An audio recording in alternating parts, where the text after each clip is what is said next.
आज 23वां अध्याय। 23वां अध्याय वर्ण आंवला तुलसी जान, पढ़ने सुनने से कपिल हो जाता कल्याण। नारद जी ने कहा, हे राजन, इसी कारण से उद्यापन में तुलसी की जड़ में भगवान विष्णु की पूजा की जाती है। तुलसी का मूल प्रदेश भगवान विष्णु को प्रसन्न करने वाला है। हे राजन, तुलसी का पौधा जिस घर में विद्यमान है वह घर तीर्थ स्वरूप है और उस घर में यमदूत कभी नहीं आते। यह पौधा सब पापों को नाश करने वाला और अभिष्ट फल को देने वाला है। जो मनुष्य तुलसी का पौधा लगाता है वह यमराज को नहीं देखता। भगवान नंदी का दर्शन, गंगा स्नान व तुलसी के पौधे का स्पर्श, ये तीनों एक से पुण्यप्रद है। तुलसी को छूने से कामिक, वाचिक, मानसिक आदि संपूर्ण पाप नष्ट होते हैं। जो प्राणी तुलसी के दल से भगवान का पूजन करते हैं वह पुण्य गर्भ में नहीं आते और निसंदेह जीवन मुक्त हो जाते हैं। तुलसी के दल में पुष्पर आदि समस्त तीर्थ, गंगा आदि नदियां और विष्णु प्रभृति सब देवता निवास करते हैं। तुलसी के पौधे के पास जो अपना प्राण विसर्जन करता है वह चाहे कितना बड़ा पापी क्यों न हो, उसे यमराज नहीं देख सकते। हे राजन, जो लोग तुलसी के काष्ठ का चंदन लगाते हैं वह सहज में मोक्ष को प्राप्त होते हैं। उनके द्वारा किए गए पाप उनके शरीर को स्पर्श नहीं कर पाते। हे राजन, जहाँ तुलसी के वन की छाया हो वहाँ पर पितरों का श्राद्ध करना चाहिए। वहाँ पर पितरों के निमित्त दिया हुआ दान हमेशा के लिए अक्षत होता है। आंवले के वृक्ष की छाया में जो प्राणी पिंड दान करते हैं उनके पितर यदि नरक की यातना भी भोग रहे हो तो ही मुक्त हो जाते हैं। सिर, हाथ, मुंह और देह में जो आंवले को धारण करते हैं उनको विष्णु रूप जानना चाहिए। आंवले के फल और तुलसी के दलों को पानी में मिलाकर जो प्राणी स्नान करते हैं उन्हें गंगा स्नान का फल मिलता है। जो मनुष्य आंवले के पत्तों और फलों से देवताओं का पूजन करते हैं उन्हें श्रवण मणि और मोतियों द्वारा पूजन का फल प्राप्त होता है। कार्तिक मास में सब तीर्थ, ऋषि देवता और सब यज्ञ, जब सूर्य तुला राशि में होता है आंवले के वृक्ष में वास करते हैं। जो मनुष्य द्वादशी तिथि को तुलसी दल और कार्तिक में आंवले का पत्ता तोड़ता है वह घोर नरक में वास करता है। जो कार्तिक में आंवले की छाया में बैठकर भोजन करता है तो पत्ता तो तोड़ते द्वादशी को तोड़ना नहीं चाहिए। उसके स्पर्श में सब दोष नष्ट हो जाते हैं। कार्तिक में जो आंवले की जड़ में विष्णु का पूजन करता है उसे श्री विष्णु क्षेत्र के पूजन का फल प्राप्त होता है। आंवले तथा तुलसी की महत्ता का वर्णन करने में श्री ब्रह्मा जी भी असमर्थ हैं। इसीलिए धात्री और तुलसी जी की जन्म कथा सुनने से मनुष्य अपने वंश सहित भक्ति को पा जाता है। बोल श्री कृष्ण भगवान की। श्रीमन नारायण नारायण नारायण।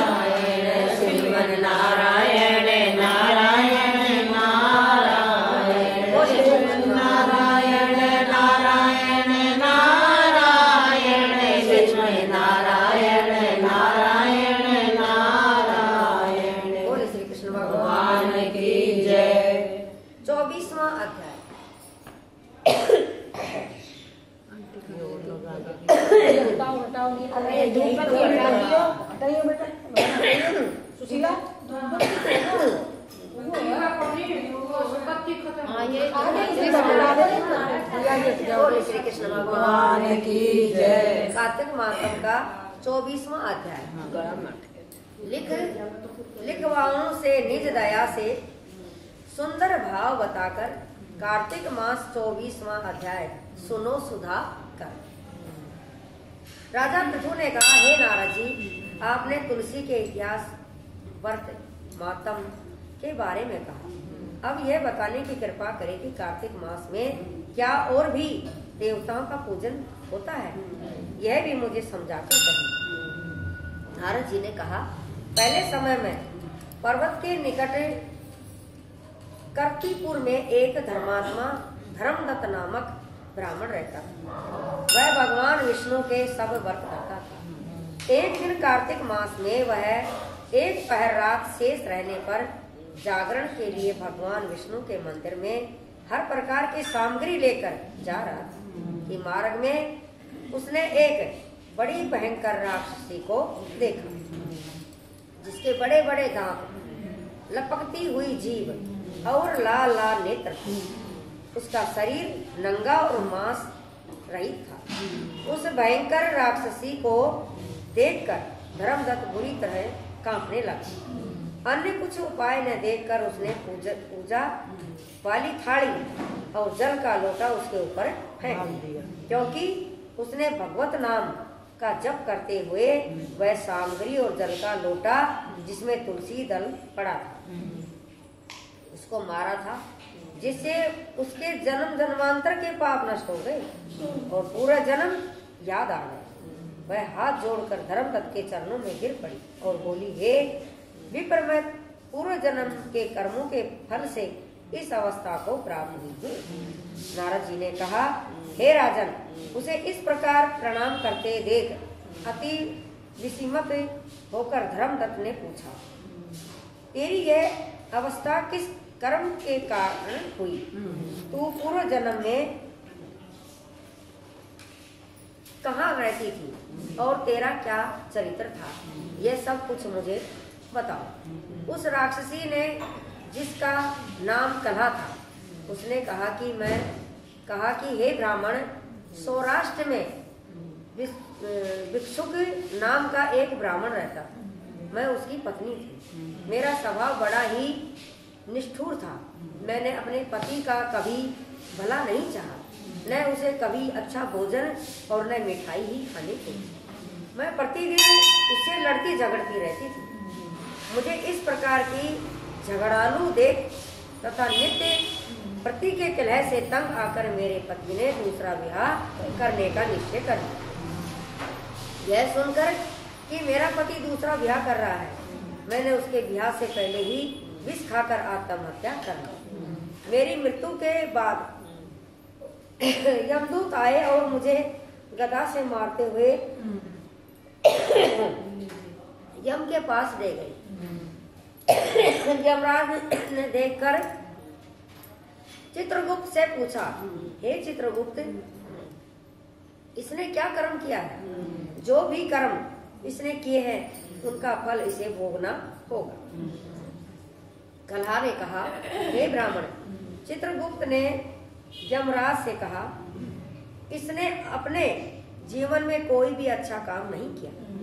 यह अपने पति को सदा खराब भोजन देकर आप अच्छा भोजन कर खाती थी, इसीलिए अब यह विष्ठा खाने वाली होगी। इसे अब सूरी का जन्म दिया जाए, क्योंकि यह अकेली ही पाक के बर्तन में भोजन करती थी, इसीलिए यह अपने बच्चों को खाने वाली बिल्ली हो। इसने पाक का बर्तन मतलब जिसमें हम बनाते हैं उसमें कढ़ाई उसमें नहीं खाना चाहिए। अब मैं बताऊं, ये ना जो कटवाली बात, इसीलिए यह अपने बच्चों को खाने वाली बिल्ली हो। इसने अपने पति पर क्रोध करके आत्मघात किया था, इसीलिए यह प्रेत योनि में जाएगी। अब आप इसको अपने दूतों द्वारा मरु स्थान में भेज दीजिए।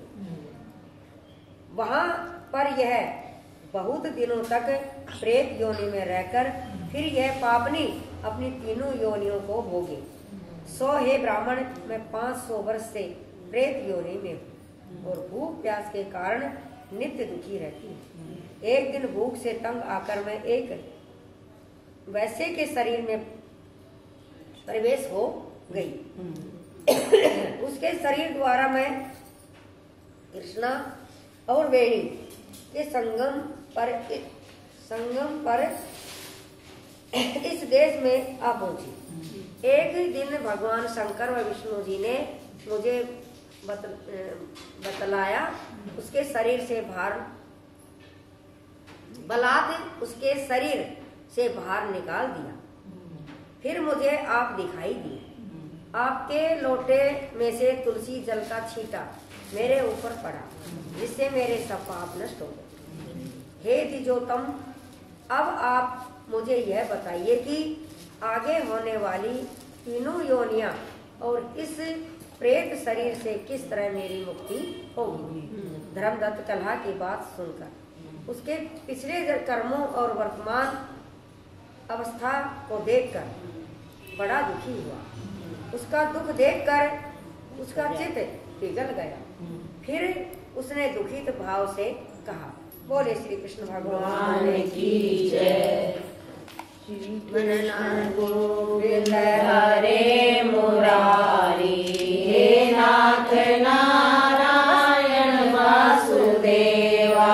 श्री कृष्ण गोविंद हरे मुरारी, हे नाथ नारायण वासुदेवा।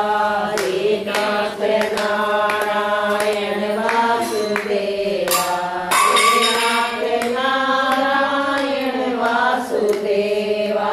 श्री कृष्ण गोविंद हरे मुरारी, हे नाथ नारायण वासुदेवा।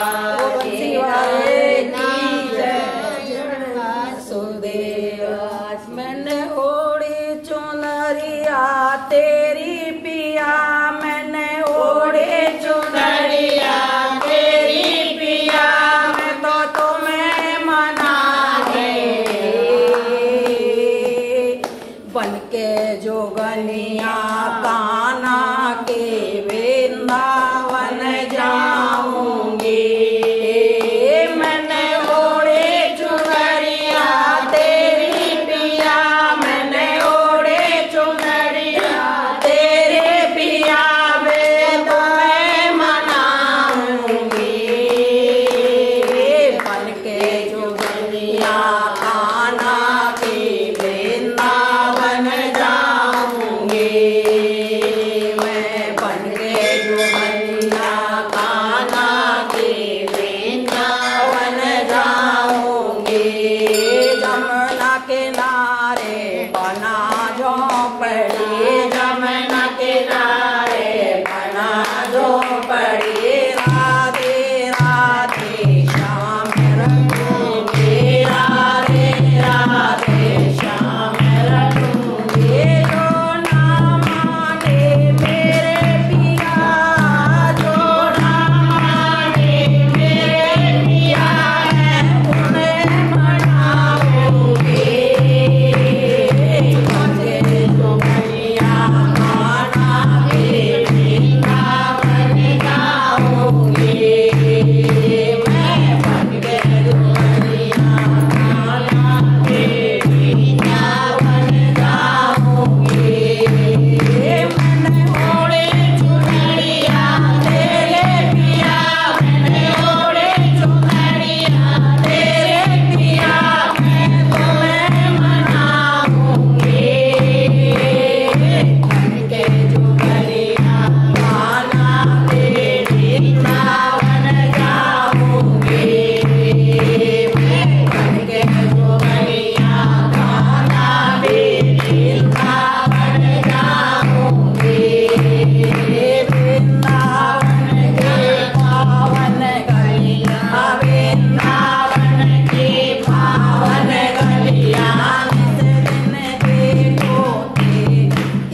बोलियो बोल सरकार की जय।